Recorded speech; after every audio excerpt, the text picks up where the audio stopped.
اب میں دعوت دینا چاہتی ہوں افشا کو کہ وہ آئیں اور ترجمہ و تفسیر پیش فرمائیں. So let's welcome Afsha group. السلام علیکم ورحمۃ اللہ وبرکاتہ. ہم حوا اکیڈمی مومنہ گرلز کی طالبات ہیں. ہم آپ لوگوں کے سامنے سورہ اخلاص کی ترجمہ و تفسیر پیش کرنا چاہتے ہیں. امید ہے کہ آپ لوگ بغور سماعت فرمائیں. اعوذ باللہ من الشیطان الرجیم. بسم اللہ الرحمن الرحیم. میں پناہ چاہتی ہوں اللہ کے شیطان مردود سے. شروع اللہ کے نام سے جو بہت مہربان نہایت رحم کرنے والا ہے. قل هو اللہ احد. آپ کہہ دیجئے وہ اللہ ایک ہے. اللہ الصمد. اللہ بے نیاز ہے. لم یلد ولم یولد. وہ نہ کسی کا باپ ہے نہ کسی کا بیٹا. ولم یکن لہ کفوا احد. اور نہ کوئی اس کے برابر ہے.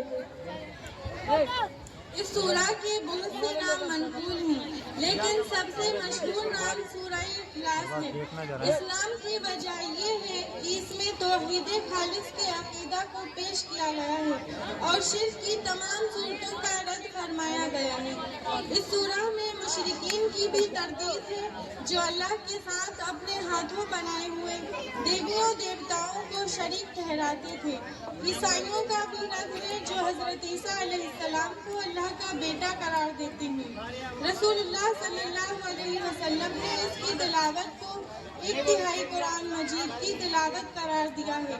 غور کیا جائے تو یہ مضمون کے اعتبار سے بھی ایک تہائی قرآن ہے کیونکہ ایمان کے بنیادی اجزاء 3 ہیں: توحید، رسالت اور آخرت. اور اس سورہ میں توحید کے مضمون کو نہایت ہی واضح طور پر بیان فرمایا گیا ہے. اس سورہ میں اللہ تعالیٰ کی توحید کے عقیدہ کو ایسی وضاحت کے ساتھ بیان کر دیا گیا ہے کہ مشرکانہ افکار کی تمام بنیادیں کٹ جائیں. دنیا کی بہت سی قومیں خدا کو ایک مانتے ہیں لیکن وہ کسی دوسری جہت سے شرک میں مبتلا ہو جاتے ہیں. اللہ تعالیٰ نے اس سورہ میں شرک کی تمام صورتوں کی نفی کر دی ہے. حضرت شاہ عبدالعزیز صاحب رحمۃ اللہ علیہ نے اس کی بڑی خوب وضاحت کی ہے. شرک کا پہلا سبب یہ ہے کہ کبھی تعداد میں شرک کیا جاتا ہے. یعنی ایک کی بجائے 2، 3 یا بہت سے خدا مانے جاتے ہیں. جیسے ہمارے ہندو بھائیوں کے یہاں ہزاروں معبود ہیں. احد کے لفظ نے اس کی نفی کر دی کہ خدا ایک ہی ہو سکتا ہے، ایک سے زیادہ نہیں.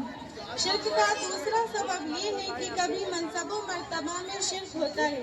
جیسے اللہ کے ساتھ ساتھ کسی کو رزق کا دیوتا، کسی کو علم کی دیوی، کسی کو زندگی اور موت کا مالک سمجھ لیا جائے.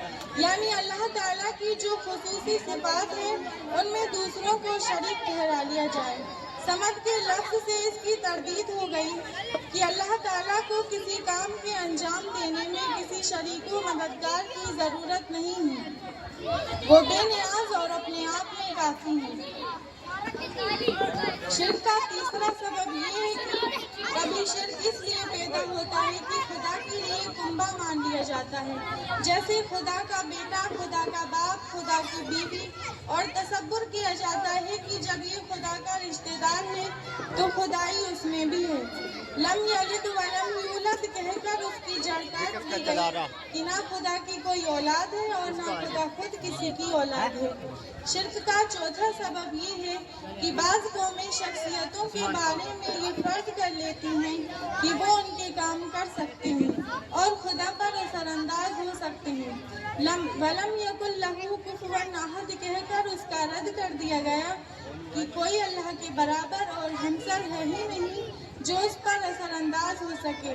غرض کی یہ سورہ اس بات کو بے غبار کرتی ہے کہ نہ ذات کے اعتبار سے اللہ کا کوئی شریک ہے اور نہ صفات و اختیارات کے اعتبار سے. اس سورہ میں اللہ تعالیٰ کی ایک صفت سمد بیان کی گئی ہے. اردو میں اس کا ترجمہ بے نیاز سے کیا جاتا ہے. اس سے دراصل وہ ذات مراد ہے جو کسی کی محتاج نہ ہو اور سب اس کے محتاج ہوں. السلام علیکم ورحمۃ اللہ وبرکاتہ.